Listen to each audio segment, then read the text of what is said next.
देखिए, आज की कक्षा में हम कुछ महत्वपूर्ण प्रश्नों पर चर्चा करेंगे जो अमूमन CTET, STET, UPTET, UGC net में पूछे जाते हैं। पीजीटी, टीजीटी के लिए अगर आप प्रिपेयर कर रहे हैं तो उसमें भी इस प्रकार के प्रश्न आपको पूछे जाते हैं।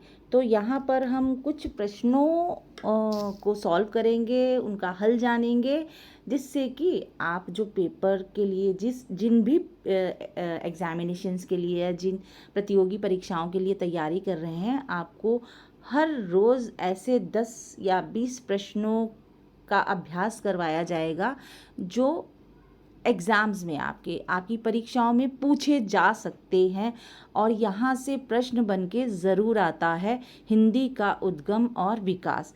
तो हम कोई भूमिका नहीं बांधेंगे, हम सीधे जो है प्रश्नों पर चलते हैं, क्योंकि समय कम है और तैयारी ज़्यादा है। तो इसलिए हम सीधे प्रश्नों पर चलते हैं। कुछ ऐसे प्रश्न आपके लिए बनाए हैं जो कि जिनमें से 2 प्रश्न या 3 प्रश्न ज़रूर आते हैं, तो आप यहाँ बने रहिएगा। पहला प्रश्न हमारा जो है हिंदी का उद्गम और विकास से है कि हिंदी भाषा का मूल उद्गम जो है वो किस भाषा को माना जाता है।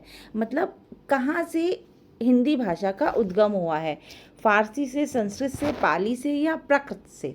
तो प्राकृत तो नहीं है, पाली भी नहीं है, फारसी भी नहीं है। संस्कृत भाषा का उद्गम जो है वो संस्कृत भाषा से माना जाता है। दोनों सहोदरी भाषाएं हैं और हिंदी का जो जन्म है वो संस्कृत से ही माना जाता है। दोनों भाषाओं की लिपि जो है वो देवनागरी लिपि है। तो इसका सही उत्तर है संस्कृत भाषा। प्रश्न हमारे पास दूसरा है कि हिंदी किस भाषा परिवार की भाषा है। हिंदी भाषा का परिवार हमें पता करना है। जिस प्रकार से हमारा परिवार होता है ऐसे ही भाषाओं का भी परिवार होता है कि कहाँ से वो आई हैं और कौन कौन सी भाषाएं उसके अंतर्गत आती थी या कि कौन सा उनका भाषा परिवार रहा होगा। तो द्रविड़, चीनी तिब्बत, जो ऑप्शन है आपका इंडो आर्यन या सेमेटिक। तो यहाँ पर जो इसका उत्तर है वो सी है, इंडो आर्यन। इंडो आर्यन सही उत्तर है। तो भाषा जो है वो किस परिवार से संबंध रखती है हमारी हिंदी भाषा? इंडो आर्यन परिवार से।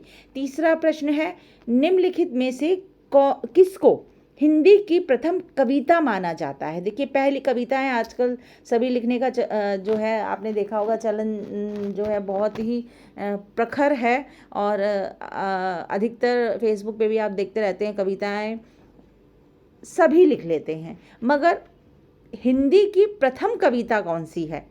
रामचरितमानस, विनय पत्रिका, प्रबंध कोश या फिर अपभ्रंश की गाथाएं। तो सही उत्तर है अपभ्रंश की गाथाएं, जो हिंदी की प्रथम कविता माना जाता है। चौथा प्रश्न है हिंदी भाषा की प्रारंभिक अवस्था को क्या कहा जाता है। देखिए, शुरू वाली अवस्था प्रारंभिक है ना।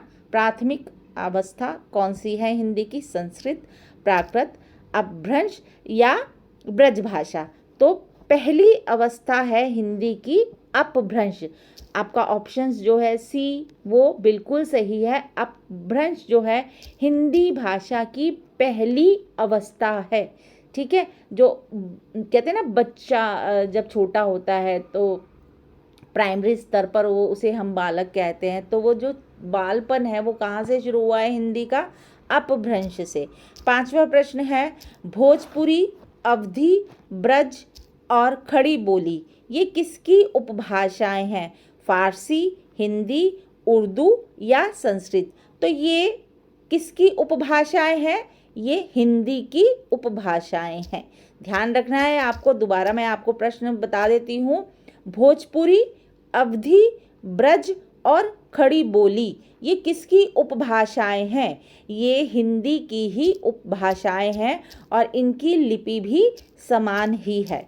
प्रश्न 6 आता है आधुनिक हिंदी का विकास मुख्य रूप से किस बोली से हुआ है। देखिए, प्रश्न क्या है? आधुनिक हिंदी का विकास मुख्य रूप से किस बोली से हुआ है? अवधी, ब्रज, खड़ी बोली या भोजपुरी। तो हिंदी का विकास मुख्य रूप से खड़ी बोली से हुआ है, खड़ी बोली से ही इसका विकास हुआ है।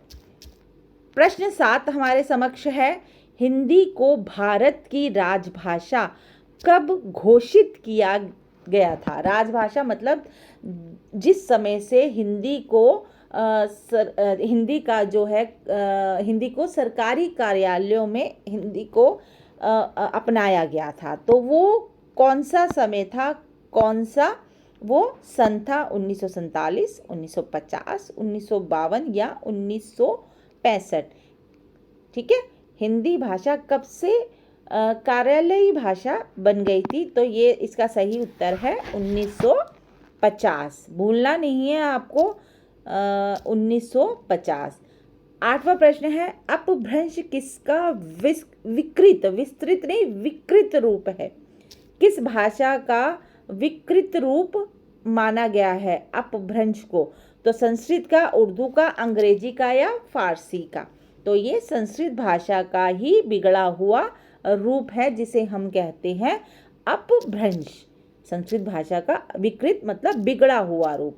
9वां प्रश्न है, प्राचीन भारत में आमजन द्वारा जो आम लोग बोलते थे, उनके द्वारा बोली जाने वाली भाषा को क्या कहा गया है? देखिए, प्राचीन भारत की बात कही गई है। संस्कृत, अपभ्रंश, लोक भाषा या प्राकृत? तो ये इसका सही उत्तर है डी, प्राकृत। 10वां और आखिरी प्रश्न आपके समक्ष है कि निम्नलिखित में से कौन सा काल हिंदी साहित्य का प्रारंभिक काल माना जाता है? देखिए, हिंदी साहित्य के प्रारंभिक काल की बात कही गई है कि जहाँ से हिंदी साहित्य जो है उसका प्रादुर्भाव हुआ था, वो सामने आया था। हमारे प्रारंभिक काल, आरंभ का काल कौन सा है? रीतिकाल है या भक्ति काल है या आदि काल है या आधुनिक काल है? देखिए, रीतिकाल से पहले भी कोई काल रहा है, भक्ति काल के आगे पीछे भी कोई काल रहा है, आदि काल आप बताइए या आधुनिक काल? तो इसका सही उत्तर मेरे ख्याल से आपको समझ आ गया होगा कि आदि काल, शुरू का काल जिसे हम कहते हैं।